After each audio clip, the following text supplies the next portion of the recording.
¿Sabés todo lo que sos por ser argentino? www.argentina.ar.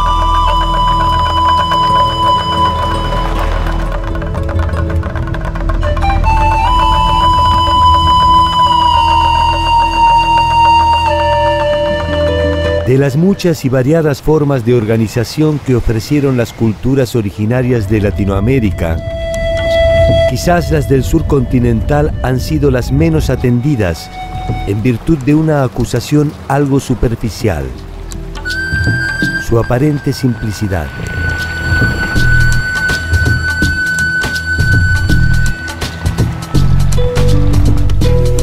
Cierto es que estos pueblos carecían de construcciones monumentales o dioses exuberantes, ni tenían una compleja estructura política que permitiera dividir claramente las clases dominantes de las sometidas.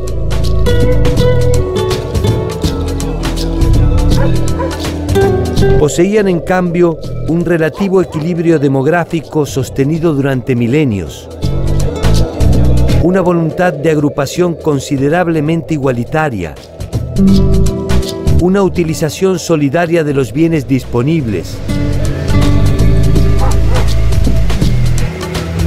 la propiedad comunal de la tierra, el desapego por las formas de lucro y acumulación e instituciones de carácter civil tan originales que el mundo supuestamente evolucionado aún está en vías de conseguir.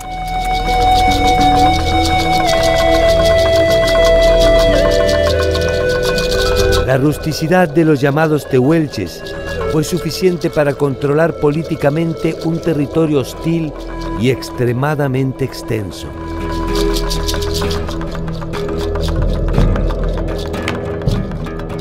La precariedad de los Selknam les alcanzó para vivir en armonía por varios milenios, hasta que se inició su exterminio definitivo.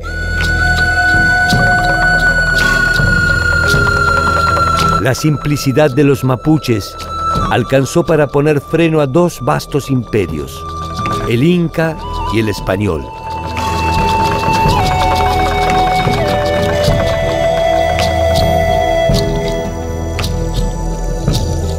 Es verdad que no se trató de un mundo perfecto, pero la sufrida permanencia de alguna de estas culturas nos ofrece un camino para reflexionar sobre nuestro presente, con una apertura que no supieron tener aquellos que por primera vez se enfrentaron con esta diversidad.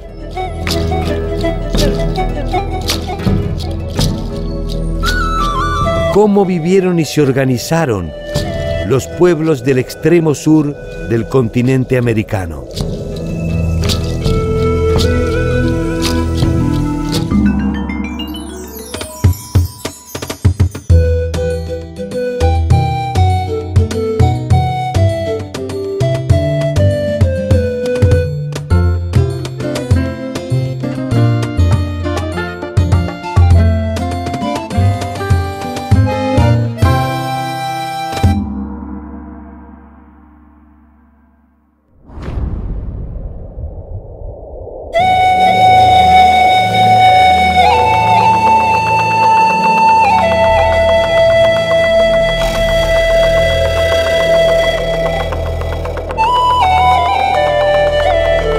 Hacia 1520 se produce el primer contacto entre la civilización europea y los pueblos originarios del extremo sur de América Latina, en el marco de la expedición de Magallanes que terminará dando la llamada Primera Vuelta al Mundo.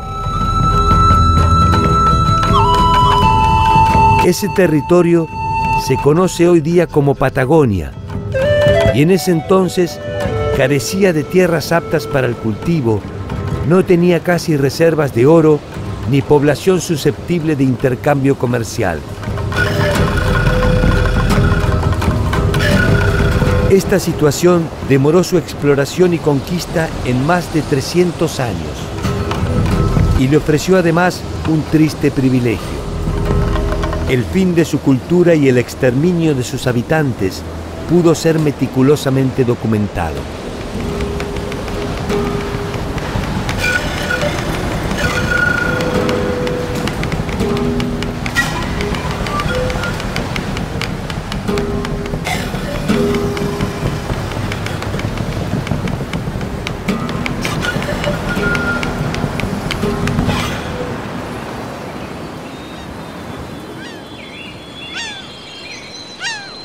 La mayor parte de las crónicas iniciales de la conquista se refieren primordialmente a los episodios de la epopeya bélica.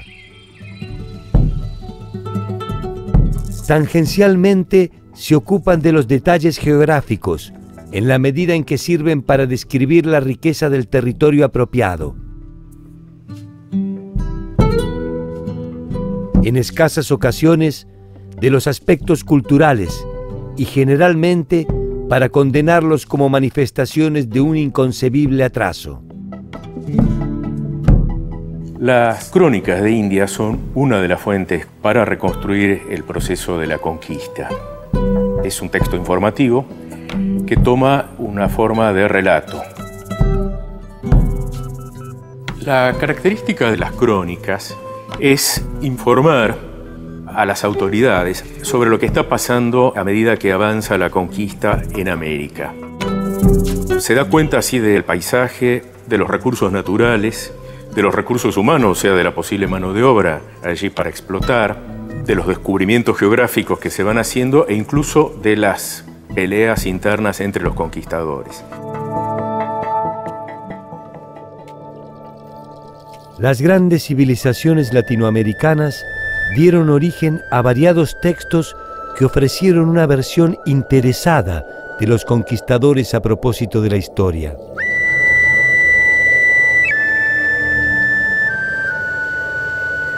Los territorios del sur debieron conformarse con visitas esporádicas de los navegantes, que les dedicaron algún párrafo aislado. En cada uno de estos relatos puede encontrarse la progresiva historia de su desaparición.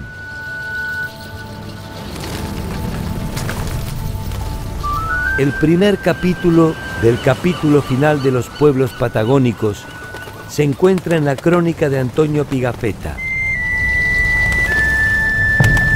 A esta altura, de 1519-1520, ya se sabe que América es un continente y no es parte de Asia, se sabe que hay otro océano del otro lado y ahora se está buscando el paso, hasta el momento sin éxito. Con ese sentido es que se contrata a Magallanes, que es un marino en realidad portugués, muy avesado, con mucha experiencia, con una expedición que va a bordear América del Sur y va a encontrar el estrecho que lleva su nombre justamente y el paso hacia el Pacífico.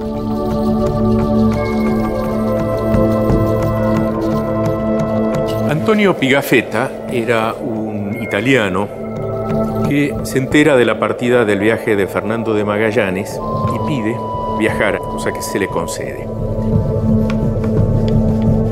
Y escribe un diario bastante ameno, interesante, es un hombre con habilidad literaria. Y en junio de 1520, la gente de Magallanes llega al Golfo San Julián y desembarca. Y allí aparece por primera vez un habitante de Patagonia. Pigafetta lo describe. Un día, cuando menos lo esperábamos, un hombre de figura gigantesca se presentó ante nosotros. Estaba sobre la playa casi desnudo y cantaba y danzaba al mismo tiempo, echándose arena sobre la cabeza.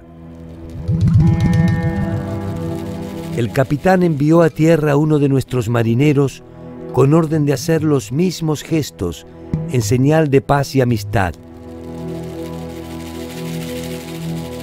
lo que fue bien comprendido por el gigante, quien se dejó conducir a una isleta donde el capitán había bajado. Yo me encontraba allí con otros muchos. Dio muestra de gran extrañeza al vernos y levantando el dedo quería sin lugar a dudas decir que nos creía descendidos del cielo. Él dice allí que era gente muy alta, tal cual es cierto que los tehuelches eran muy altos. Él dice que le llegan al ombligo. Acá hay dos cosas. Pensemos que un europeo en esa época lo más factible es que midiera 1,50 m. Y pensemos que es posible que fuera un tehuelche de cerca de 2 metros de altura, lo cual es una gran diferencia, pero evidentemente al ombligo no le debía de llegar. Seguramente acá estaba el interés de Pigafetta, que después convirtió esto en un libro de aventuras prácticamente, en hacer más sabrosa toda esta historia, como hicieron algunos otros cronistas que nos hablaron de las Amazonas, que hablaron de gente que tenía la cara en el pecho y otras figuras así de la mitología. A Pigafetta le debemos además un primer mapa de la región y a su texto la denominación de Patagón, que es atribuida a Magallanes y cuyos orígenes están aún en discusión. Y él dice que fue Magallanes quien dio el nombre de Patagones a esta gente. Con todo esto se armó en general un largo malentendido, porque se ha atribuido a decir que se los llama Patagones porque tenían pies grandes, porque tenían patas grandes. En realidad creo que en esa época en castellano no se usaba la expresión pata para un pie humano, pero aparte de esto, Patagón era en ese momento, el gigante Patagón, era un personaje de la literatura de Cordel en Europa, un personaje muy popular. En el siglo XV se habían recuperado los clásicos en Europa. Parte de esa tradición de los clásicos griegos pasa a la literatura popular. Y había gente que en las plazas contaba para los analfabetos, que eran mayoría, algunas de estas historias y vendían una especie de cuadernillos sueltos en hojitas de papel que se colgaban de un hilo.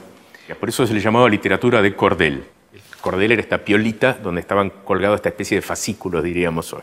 Y el gigante Patagón era uno de estos personajes muy populares. Es como si actualmente hubieran dicho, no sé, los Supermans, una cosa así, hubiera quedado Supermania a la zona.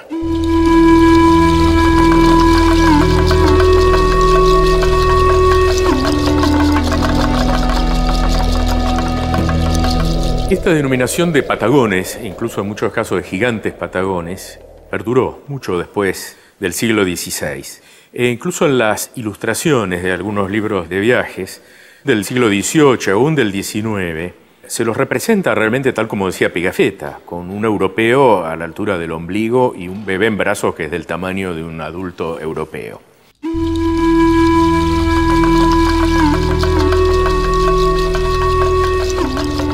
Estos avistajes detectaron una serie de grupos distintos entre sí que compartían la isla de Tierra del Fuego. Sin una revisión exhaustiva de sus particularidades, fueron identificados como un grupo común.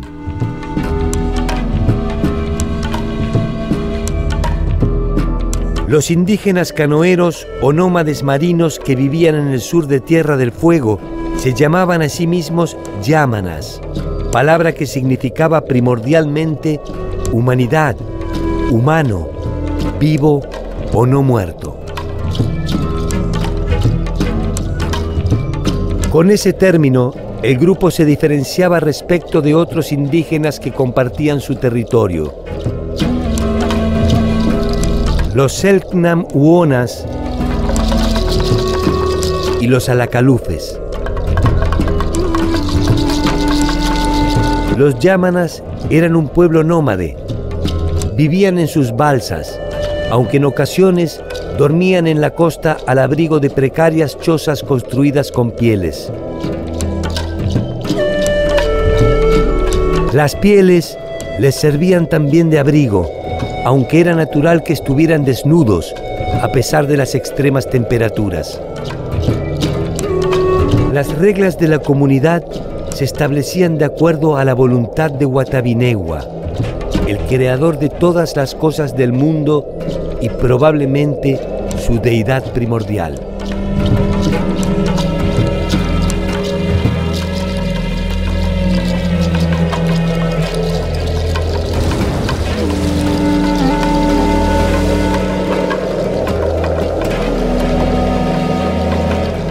Entre 1826 y 1827, el capitán Fitzroy, conduciendo un buque de bandera inglesa, arriba a los canales fueguinos y toma contacto con los indios yámanas.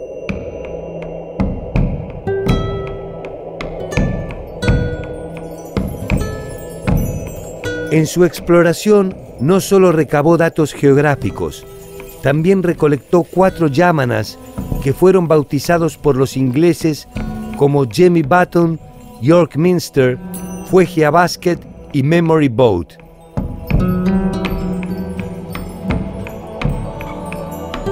La novela La Tierra del Fuego, de la escritora Silvia Iparaguirre, recrea los pormenores de esa increíble historia. Fitzroy tiene contacto con los habitantes de Tierra del Fuego y contacto es traumático porque les habían robado un bote, tratan de recuperarlo, no lo pueden recuperar, Fitzroy se enoja, era un hombre muy severo, muy joven también para ser capitán, tenía 25 años, pero toma a 4 jóvenes yámanas, los sube al barco y él se arranca los botones de la chaqueta marinera y se los tira como forma de pago, tal vez, porque eran botones de nácar o de bronce muy apreciados por los yámanas. De allí el nombre de Jemmy Button, Jemmy Botón. En realidad él se llamaba Omoilume en yámana. En 1830, los yámanas fueron trasladados a Londres, en donde se les enseñó inglés. Fueron presentados en prestigiosos círculos que incluyeron a la mismísima realeza imperial. Por supuesto, nadie se preguntó qué les pasaba a esta gente con el trópico. Personas habituadas a bajo cero toda su vida, que vivían desnudos, lo cual los preservaba paradójicamente de las enfermedades. Nunca habían visto una gallina, un caballo, nunca habían visto un carruaje. Y un detalle que no es menor, Londres era la ciudad más grande del siglo XIX en Occidente. Ya está en marcha la revolución industrial. Y cuando ellos llegan, se inauguraba la iluminación a gas.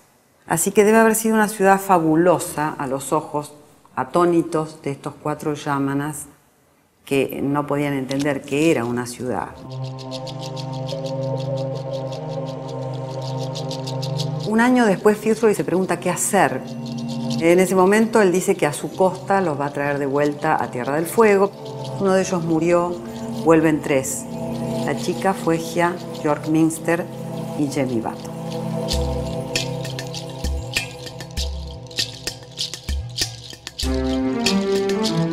Cuando llegan hay una escena que es tremendamente desgarradora.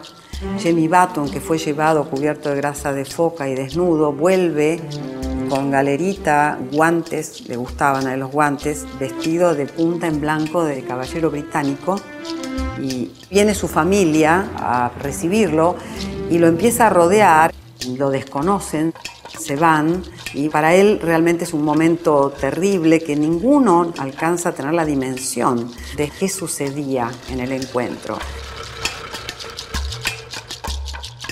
Fitzroy sigue adelante, impertérrito, él con su plan, le arman una casa inglesa, le dejan herramientas para labrar la tierra sin saber que allí no se puede plantar, el suelo es rocoso. Era bastante delirio. Un año después, Fitzroy regresa para observar los efectos de su experiencia. Jemmy aparece en una canoa al costado del barco, otra vez desnudo, otra vez con la crencha y cubierto de grasa de foca, esta vez con su mujer, se ha casado, la chica está esperando un bebé y sube al barco. En ese encuentro Fitzroy le dice si quiere volver a Inglaterra y él le dice nunca más, Inglaterra nunca más.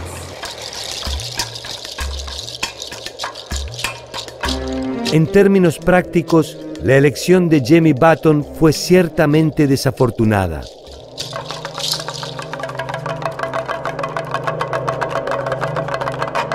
Medio siglo después, no solo Button, sino casi todos los de su raza se encontraban virtualmente extinguidos.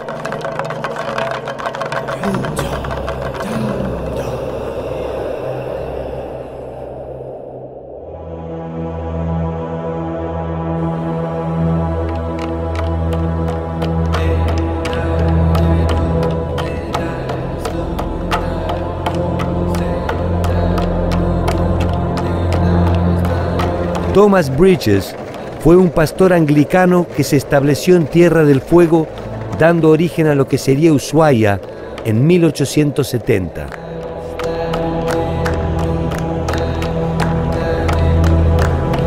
Contrariamente a muchos de sus congéneres, se preocupó por conocer y fundamentalmente entender a los pobladores originarios.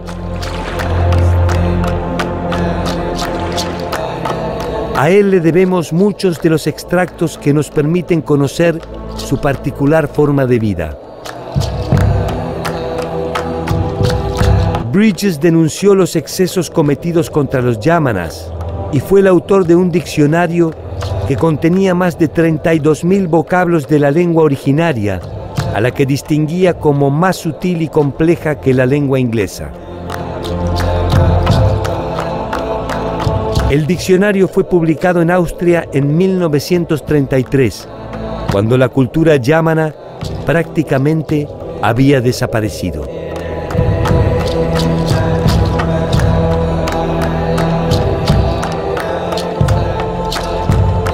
Tierra del Fuego fue el último territorio conquistado por la avanzada civilizatoria. La explotación ganadera de finales del siglo XIX transformó sustancialmente la geografía de los pueblos originarios, que vieron comprometidos su espacio y fuentes de subsistencia.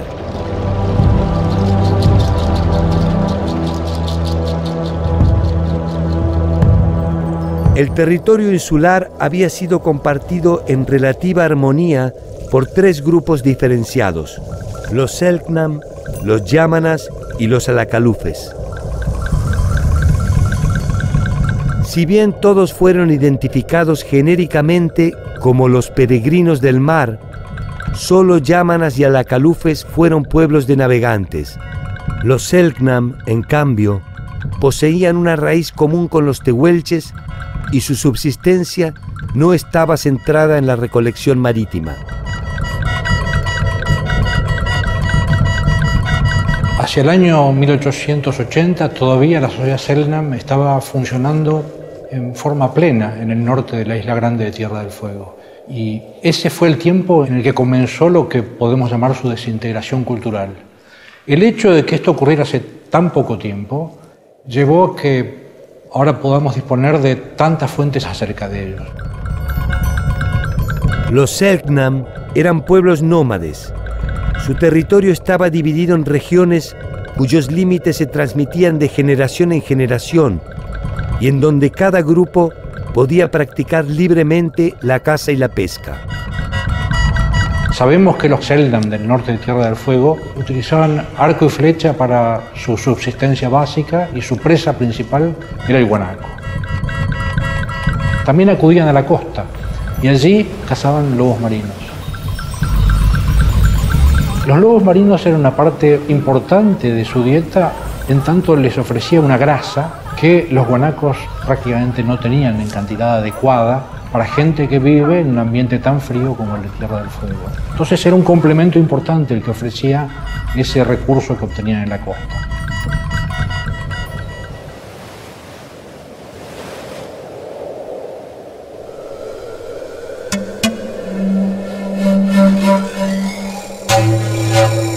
La poligamia era una práctica común y legítima que se extendía generalmente a dos mujeres, probablemente un límite necesario para asegurar la subsistencia del grupo.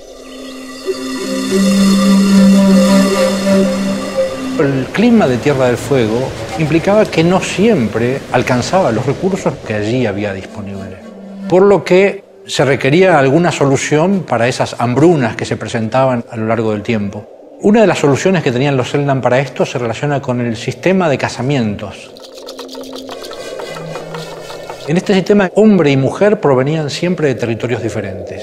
Se habitaba en el territorio de caza del hombre, pero se disponía de acceso al territorio de caza de la mujer cuando las cosas estaban mal. De esa manera disponían de más espacio cuando esto era requerido. Las distintas etapas de la vida de los Selknam estaban regidas por una serie de ceremonias entre las que se destacaba una conocida como el Jaín.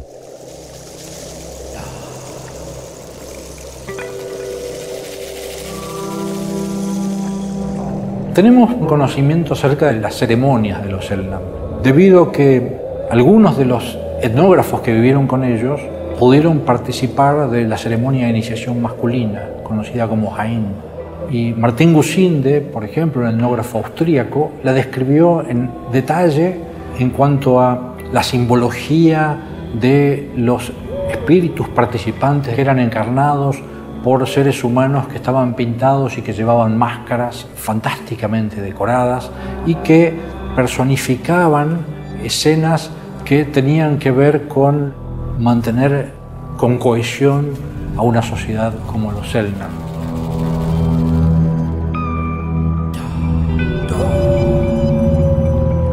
Los Selknam llegan a nosotros con una imagen tan completa gracias a que el contacto de la sociedad occidental fue muy tardío en el norte de Tierra del Fuego. De hecho, el contacto importante comienza en 1879-1880, cuando se instala la primera estancia en el norte de Tierra del Fuego, por un lado, y por el otro, la instalación de misiones salesianas que fueron un intento de, entre comillas, solución al problema indígena.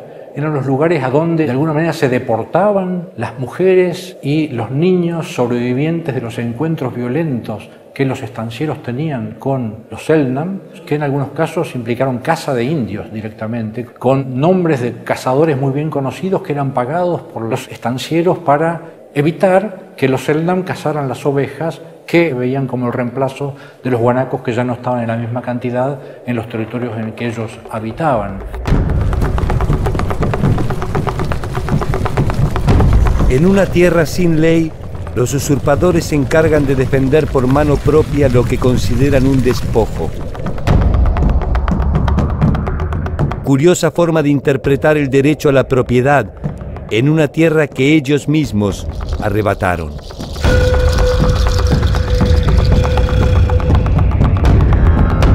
Por otro lado, las misiones salesianas operaban de una manera extremadamente negativa, porque el contacto entre europeos y Selknam implicó el contacto con enfermedades desconocidas para ellos y enfermedades para las que carecían de anticuerpos. Entonces, mientras fuera una sociedad extremadamente móvil, las muertes entre los Selknam causadas por la gripe o la tuberculosis no tuvieron un efecto masivo porque no había condiciones de contagio adecuadas para atacarlos masivamente, pero las misiones otorgaron exactamente eso. Las misiones implicaban grandes galpones donde se concentraba la gente y las condiciones de ataque de estas enfermedades se hicieron masivas.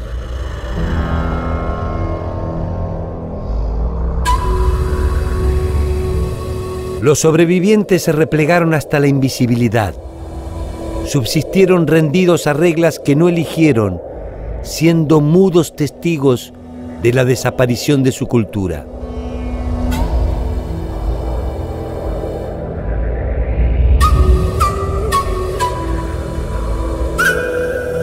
En 1974 muere Ángela Loloj, la última representante genuina de la cultura Selknam.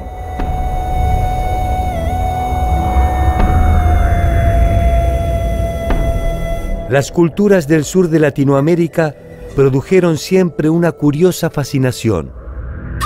De alguna manera en ellas había sobrevivido la manifestación de una forma de vida que solo existía en los manuales de arqueología.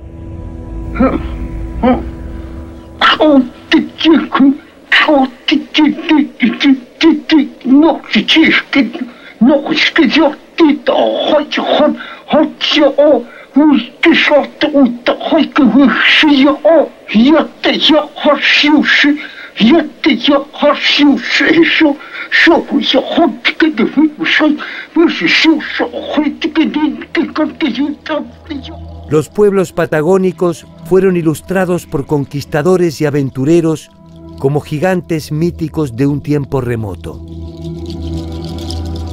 También como pulcros señoritos de la sociedad inglesa.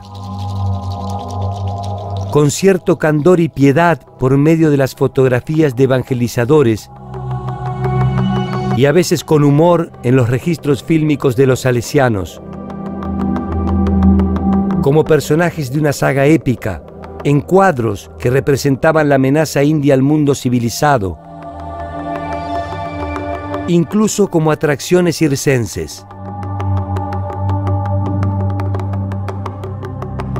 En 1889, un grupo de indios patagónicos es enviado a París por el gobierno argentino como uno de los tantos productos regionales de la pujante y renovada República. Allí son exhibidos frente al delicado público europeo que puede constatar personalmente las cualidades del hombre prehistórico. Los patagones no parecen distintos a los primeros que viera Magallanes, salvo por una pequeña distinción. En su lejana tierra ya no son tantos, y los pocos que quedan ya no son libres.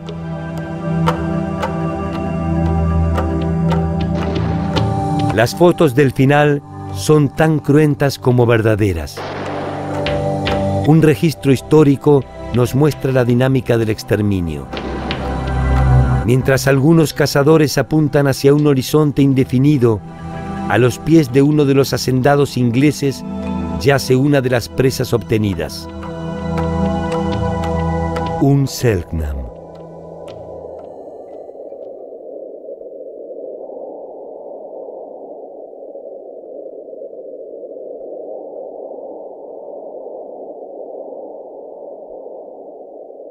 La ciudad de Esquel es hoy uno de los principales centros turísticos de la República Argentina.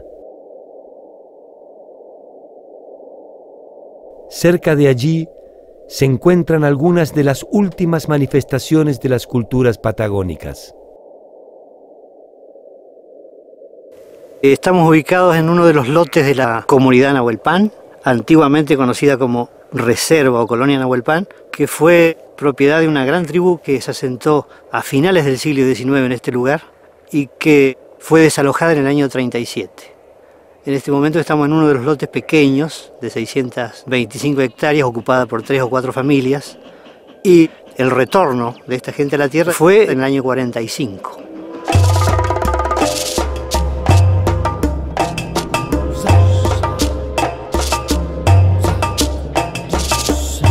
La palabra mapuche significa literalmente hombres de la tierra y es la denominación que se daban a sí mismos los pueblos originarios que habitan en la actualidad los territorios de Chile y Argentina.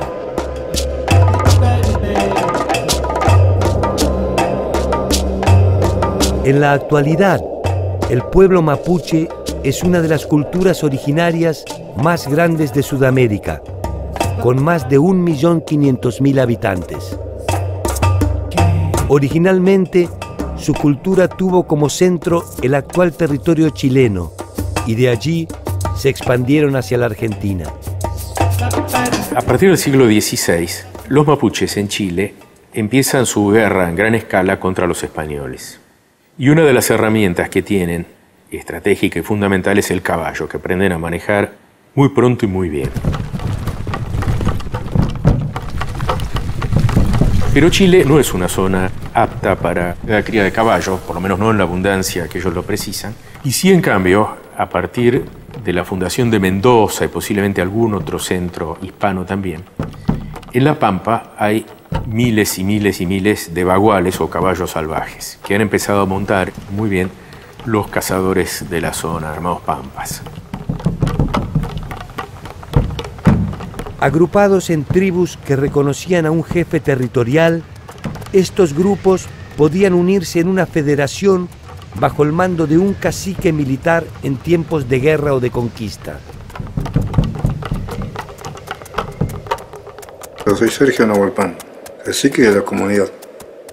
Yo llevo el cacicazo es por el nombre de mi abuelo, Francisco Nahuelpan, que fue el que dejó el nombre, con todo el honor que le digo yo, porque mi abuelo era el cacique principal de todo. Porque según dice que él vino de Chile, nosotros tenemos sangre chilena. La resistencia al invasor no era una novedad para los mapuches. Sus guerreros ya habían derrotado en varias oportunidades a los ejércitos españoles y a las disciplinadas fuerzas del imperio inca. El ejército venía matando a los indígenas. Entonces mi abuelo con su hermano, pues, a la llegada al Río Negro se enfrentaron con los tropas.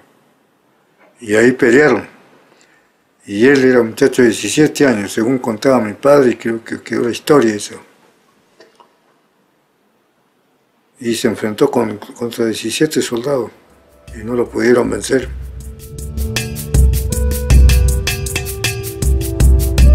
Los españoles, que vienen con gran experiencia ya de la conquista, algunos desde México, otros de Perú, se topan con una sorpresa. Por empezar, esta gente presenta gran número de guerreros en batalla y además pelean de una manera muy ordenada. Sumado a que tenían un ethos guerrero muy grande. Había como una gloria incluso en morir en combate. Era gente que cargaba gritando su propio nombre para que se sepa quién los está atacando y quién va a morir eventualmente. Oye, May, bastante primer pico no hay a ti. Mira, primero la pico se va a bueno. Chiquete, frente, tenta pi algo en ti, que me hago en mano. Pues no chao, que no que tenés un tati, pero me May, me hago en tati, Los mapuches han sabido preservar sus particulares creencias, su rica cultura y su lengua originaria.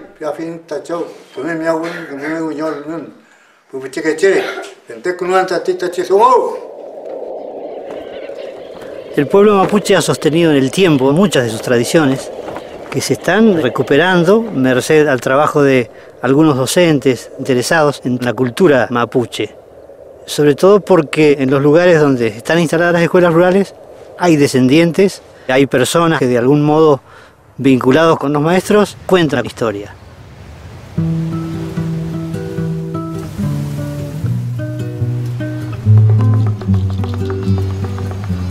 Pese a los continuos embates de los invasores, los mapuches conservan una escasa porción de lo que fue su territorio y desde allí empujan el legado de sus antepasados.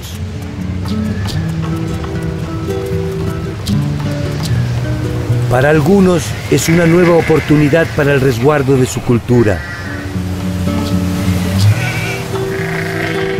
En realidad, se trata de una nueva oportunidad para la nuestra.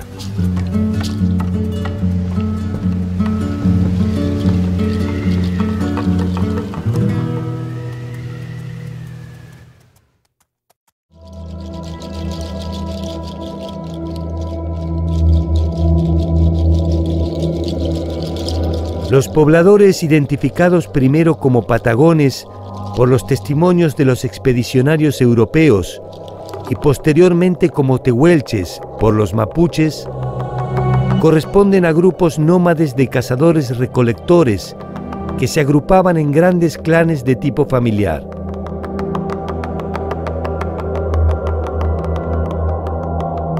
Cuando hablamos de tehuelches, hablamos de individuos que ocupaban toda la Patagonia continental, desde el norte de la provincia de Río Negro y parte de la provincia de Buenos Aires hasta el estrecho de Magallanes. Su territorio estaba dividido en grandes zonas en la que cada una de las tribus ejercía una cierta autonomía detentada por los jefes, quienes podían incursionar en un área vecina solo mediante la autorización de otro líder territorial.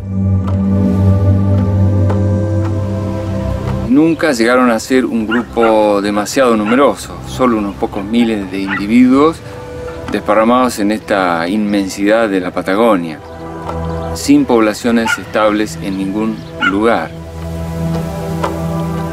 Que eran cazadores, recolectores extremadamente móviles que devoraban las pampas y que interactuaban entre la cordillera y la costa del océano o la costa del estrecho de Magallanes, donde ellos vivían buena parte del año.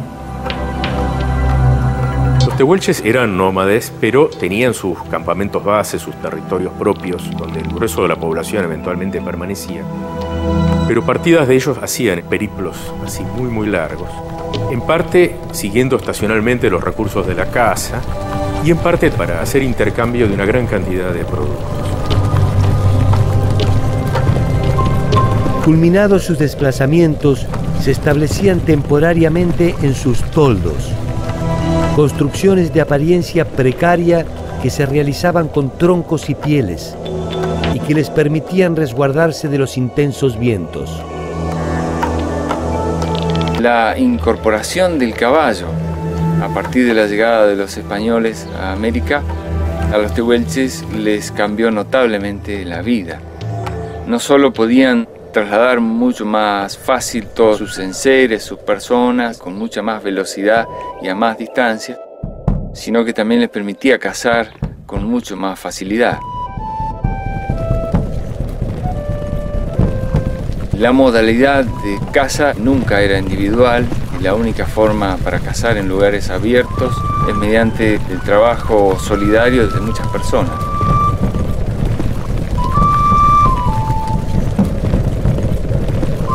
Su estrategia consistía en un seguimiento de las presas, guanacos, venados, ñandúes, hasta que eran conducidas a un espacio en el que podían ser emboscadas. Allí eran víctimas de sus flechas, lanzas y, por supuesto, una de sus armas distintivas, las boleadoras.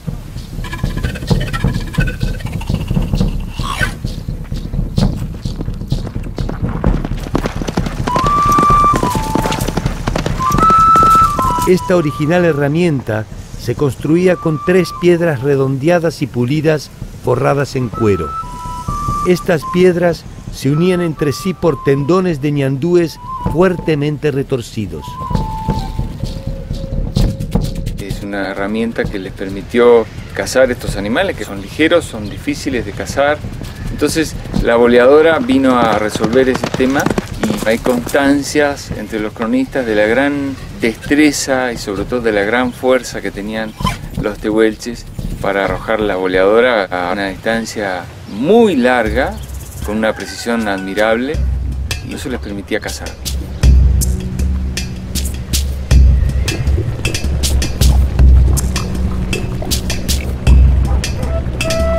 A principios de 1870, la expansión de los gobiernos chileno y argentino cambia la realidad del sur continental.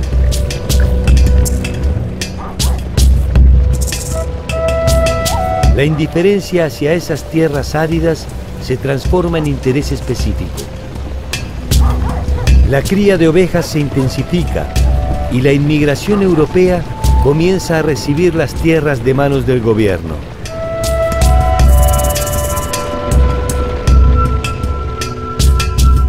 Los pueblos tehuelche y mapuche reaccionan ante los atropellos y comienzan a hostigar a los colonos y a las caravanas, sembrando el terror en las pampas.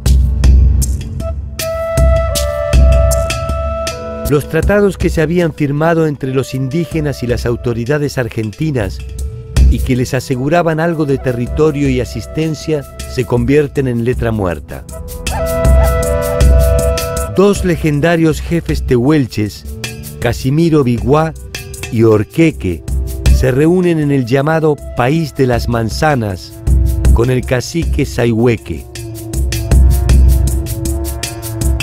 Allí los espera otro mítico guerrero de origen mapuche, Calfulcurá, quien los invita a sumarse a la ofensiva que piensa lanzar contra la estratégica ciudad de Bahía Blanca. Ni Casimiro ni Sayhueque se pliegan a la iniciativa. Temen que la precaria estabilidad que les ofrece el gobierno argentino con sus dádivas se desmorone. La división de los jefes originarios sería decisiva para la suerte de los pueblos australes.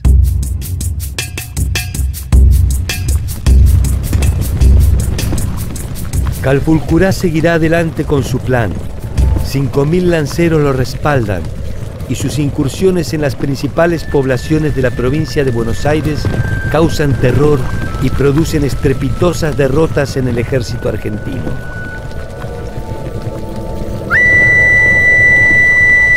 La batalla decisiva se produce el 5 de marzo de 1872. Calfulcurá comanda 3.500 guerreros. Frente a él el ejército argentino planta su artillería con el apoyo de cerca de 1000 indios aliados. Calfulcurá es derrotado y se refugia en las Salinas Grandes hasta su muerte al año siguiente.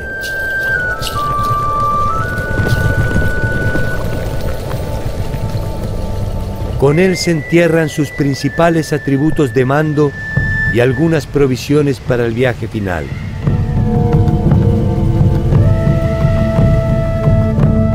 Su tumba fue profanada tiempo después y sus restos fueron a parar al Museo de Ciencias Naturales de La Plata.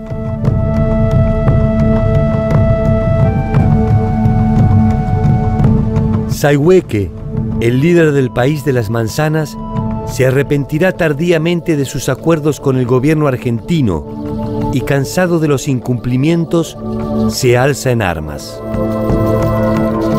Es vencido en 1885. En enero de 1885 es el último de los grandes caciques que se entrega finalmente con su gente, ya porque ha tenido que abandonar su lugar, se entregan prácticamente por hambre, por imposibilidad de mantenerse, en Junín de los Andes.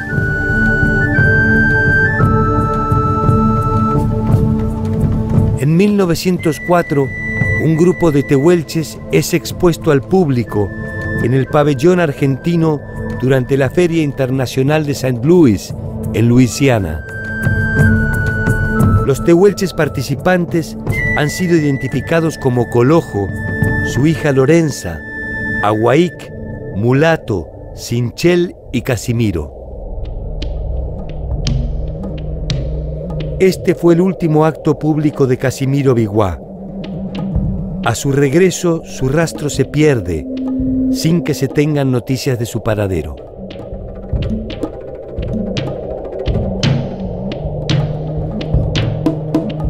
En 1883, Orqueque es apresado sin motivo alguno en las inmediaciones de Bahía Blanca. Junto a 50 de sus hombres, es tomado prisionero con sus perros y caballos. Lejos de las pampas y de los suyos, vivirá un breve tour de exhibición ante la aristocrática sociedad porteña.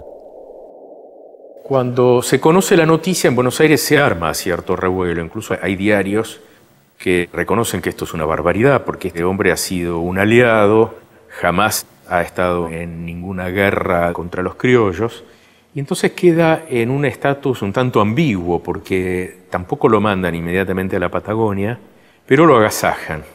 Lo invitan al Colón a escuchar ópera, se hace una función de circo especial para él, lo comentan los diarios, en muchos casos como una curiosidad, qué cara puso este indio viendo estas cosas. Pero Orqueque repentinamente se contagia una neumonía y se muere de manera fulminante.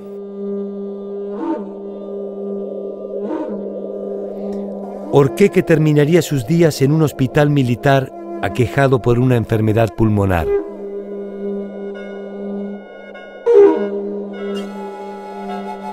Ya nunca volvería a sentir el viento indómito de la Patagonia. Como él, uno tras otro los miembros de su raza fueron desapareciendo, trabajando como peones en las estancias, víctimas de grescas y borracheras, o asesinados por hacendados, científicos y funcionarios. Las aldeas de Gangán y Blancuntre son uno de los últimos refugios de los tehuelches. Su idioma se ha perdido casi definitivamente y solo subsisten algunos vocablos aislados. A medida que fueron desaparecidos por la civilización, muchos de sus sobrevivientes se fueron asimilando al pueblo mapuche. Lo poco que queda de su tiempo está confinado a un breve paisaje donde la sociedad supone que su duelo no les duele.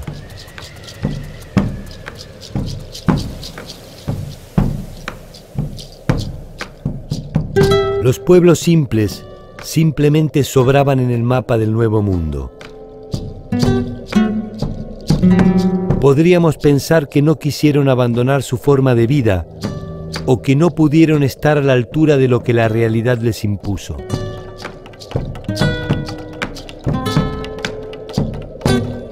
Su simpleza no fue suficiente para encantar al hombre civilizado, que en ese entonces estaba demasiado atrasado como para entender su igualitaria forma de agrupación.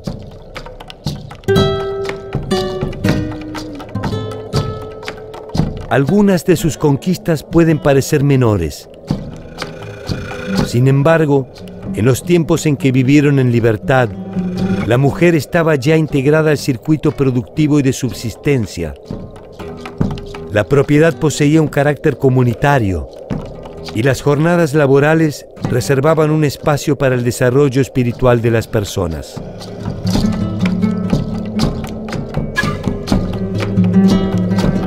En el presente vamos detrás de esas pequeñas conquistas que los pueblos del sur ya habían obtenido, pero que solo fueron identificadas como desorganización, desidia, flaqueza, inmoralidad y salvajismo. A partir de estas presunciones, se consideró que su tiempo había terminado. Sobre su aparente precariedad se negó su condición de humanidad. Sobre su simplicidad se estableció su necesaria prescindencia. Al día de hoy, todos sabemos que para acabar con una cultura, alcanza con una simple excusa. A veces la barbarie solo puede notarse en los pequeños gestos.